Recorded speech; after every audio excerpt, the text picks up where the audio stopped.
ये कहानी है गांव में रहने वाले दिनेश की। गरीबी में जैसे तैसे अपना गुजारा कर रहा था। उसकी एक ही इच्छा थी कि उसका एक लड़का हो, लेकिन पत्नी आकांक्षा को एक के बाद एक लड़कियां होते जा रही थी। उन्हें अब 5 लड़कियां हो चुकी थी। दिनेश के चेहरे पे लड़का ना होने की उदासी साफ दिखाई देती थी। उसकी उदासी देख पत्नी आकांक्षा कहती है, क्या हुआ आपको? इस तरह परेशान होने से क्या होगा? लड़का या लड़की हमारे हाथ में तो नहीं है, लेकिन जो हमारे पास है हमें उसमें खुश रहना चाहिए। तुम सही कह रही हो, फिर भी मेरा मन कह रहा है कि हमारे पास एक लड़का तो होना ही चाहिए। इतना कहकर दिनेश उदास हो जाता है। अब ऐसे ही कुछ दिन निकल जाते हैं। एक दिन दिनेश को रास्ते में एक लड़का भीख मांगते हुए दिखा। उसे देख दिनेश कहता है, बेटा तुम यहाँ क्यों बैठे हो और तुम्हारे माता पिता कहाँ हैं? अंकल, मेरा तो कोई नहीं है इस दुनिया में। मेरे माता पिता कौन है मुझे नहीं पता। हे भगवान, ये तेरी कैसी लीला है? इतना छोटा बच्चा रोड पे बैठ कर भीख मांग रहा है। अगर यही बच्चा तूने मेरी पत्नी के कोख में डाल दिया होता तो आज इस बच्चे की ये हालत ना होती। उस बच्चे को भीख देकर अब वो घर चला आता है और अपनी पत्नी को सारी बातें बताता है। उसकी बातें सुन आकांक्षा कहती है, आप कैसी बातें कर रहे हो? हमारे पास खुद 5-5 लड़कियां हैं। हम इस गरीबी में कैसे हैं हमें ही पता है। अगर आप उसे घर लेके आ भी गए तो उससे इतनी तो समझ होगी कि उसका अपना कौन है और पराया कौन। कहीं उस बच्चे की भलाई करने के चक्कर में हम अपनी बेटियों के साथ अन्याय ना कर बैठे। तुम कैसी माँ हो? तुम्हारे पास 5 बेटियां हैं, लेकिन फिर भी तुम उस बच्चे का दर्द नहीं समझ रही हो। मैं उस बच्चे को घर लेके आ रहा हूँ और अगर वो हमारे घर में खुश रहता है तो मुझे और कुछ नहीं चाहिए। दिनेश उस गरीब भिखारी बच्चे के पास जाता है और कहता है, बेटा तुम क्या मेरे घर पे रहना चाहोगे?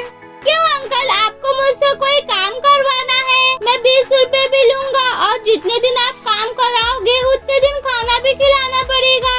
नहीं बेटा, तुझे कोई काम नहीं करना होगा। तुम कहते हो ना कि तुम्हारा इस दुनिया में कोई नहीं है। वहाँ तुम्हें बहनें मिलेंगी, माँ मिलेगी, पिता मिलेगा। क्या चलना चाहोगे तुम मेरे साथ? बच्चा हैरानी से दिनेश को देखने लगता है और कुछ भी जवाब नहीं देता। दिनेश उससे फिर से कहता है, बोलो बेटा, चलोगे मेरे साथ? दिनेश उसे कई बार कहता है, लेकिन वो कुछ जवाब नहीं देता है। दिनेश उसका हाथ पकड़ता है और घर लेके चला आता है। 5 बेटियां उस लड़के को हैरानी भरी नजरों से देख रही थी। तभी दूसरी बेटी नीलम कहती है, पिताजी, ये आपके साथ कौन है? ये तुम्हारा भाई है और ये अब हमारे साथ यही रहेगा।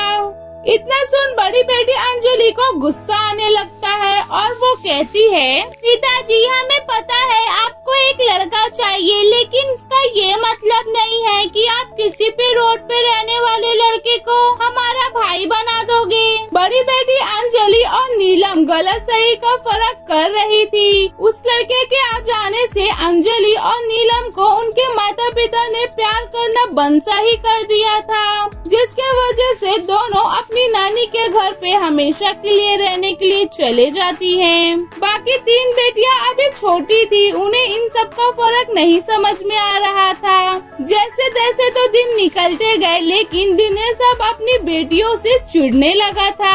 कितने बार कहा है तुम लोगों को, जब हम बाप बेटे बात कर रहे होते हैं तो हमें परेशान करने के लिए मत आया करो। आप अपने बेटे को प्यार करने के चक्कर में भूल रहे हो कि आपके पास बेटियां भी है, उनसे भी बातें कर लिया करो। माँ पिता अपने में झगड़ा कर ही रहे थे कि दीपक अपना खाना लेके कमरे में जाने लगता है। देख रहे हो इस लड़के के लक्षण, कैसे अपना खाना कमरे में लेके जा रहा है। ये नहीं कि अपने पिता को समझाऊं कि मेरी बहनों से भी बातें किया करें। वो मुझे क्या समझाएगा? मैं उसका पिता हूँ, वो मेरा पिता नहीं है। अगर उसे भूख लगी है तो खाना खाने दो। बस आप इसी तरह इसको अपने सर पे चढ़ा के रखो। इन बाप बेटे को तो अपने सिवा कोई नहीं दिखाई देता है। दीपक और रीना, रितु, तन्नू की स्कूल फीस भी भरनी है हमें। दीपक ने मुझसे कुछ दिन पहले ही अपने उस स्कूल के फीस के बारे में कहा था, इसलिए मैंने उसकी फीस भर दी है। अब मेरे पास इतना पैसा नहीं है कि मैं तुम सबको भी पढ़ा पाऊँ। वैसे भी आखिर में तुम लोग को घर के काम ही तो करना है। स्कूल छोड़कर अपनी माँ के साथ खाना बनाओ और घर संभालो।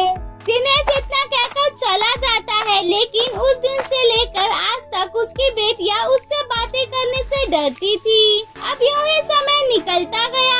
मीरा, नीतू, तन्नू अब बड़ी हो गई थी। दिनेश ने उनकी शादी समूह विवाह में कर दिया था, जहां उसे ये तक नहीं पता था कि उनकी बेटियों का ससुराल कहाँ है। वो बस अपने सर से बोझ हल्का कर रहा था।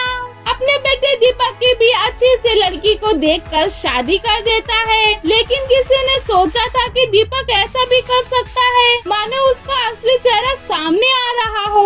और बुढ़ाऊ, कर लिया ना इतने साल से मुझ पर मनमानी, चल अब निकल दो यहाँ से। इतने साल से तू इस बुढ़िया और इस बुढ़ाऊ को संभाल रहा हो, कचर पचर। चल, अपने बेटे के चक्कर में तूने तो मुझे मालम माल बना दिया। ये क्या कह रहा है? अपनी बेटियों से ज्यादा प्यार दुलार मैंने तुझसे किया है। तुझे रोड से लाकर अपने घर में नया जीवन दिया है, और तू मुझे ही मेरे घर से कैसे बाहर निकाल सकता है? इतना सुनकर दिनेश गुस्से से उसके सामने आगे बढ़ता है। तभी दीपक मारने के लिए उसे लाठी उठा लेता है। मेरी बातों को ध्यान से सुन, सीधा यहाँ से चला जा, वरना ऐसा मार मारूंगा कि मुंह भी तेरा कहीं पहचान में नहीं आएगा। तेरे जैसे तो पागल इंसान को कहीं मैंने देखा तक नहीं है, जो बस इतना ही सुन के हैरान हो गया कि मेरे माता पिता नहीं है। तुझे ये तो पूछना चाहिए कि तेरे माता पिता क्यों नहीं है। बताऊं तुझे, मैंने ही अपने माता पिता को मारा है। मुझ पर ही हुक्म चलाते थे, मेरी बातों को ही अनसुना करते थे, और एक दिन मैंने ही उन्हें गुमशुदा कर दिया, जिसकी वजह से पुलिस ने मुझे अपने पास गिरफ्तारी रख लिया। और कुछ समय के बाद ही मैं रोड पे बैठकर भीख मांगता था, लेकिन मेरी एक दिन किस्मत अच्छी निकल गई, जो तू उस रोड पर मुझे मिल गया और अपने साथ घर लेके आ गया। देखा आपने, आपकी एक गलती की वजह से हमारी क्या हालत हो गई है। इसी लड़के की वजह से आपने अपनी बेटियों को भी खो दिया है। इतना कहकर आकांक्षा और दिनेश अपने ही घर में फूट कर रोने लगते हैं। दीपक उन्हें धक्के मार के उनके ही घर से बाहर निकाल देता है। दिनेश को अपनी गलती का एहसास हो गया था, लेकिन कहते हैं ना, अब पछताए का होए जब चिड़िया चुग गई खेत।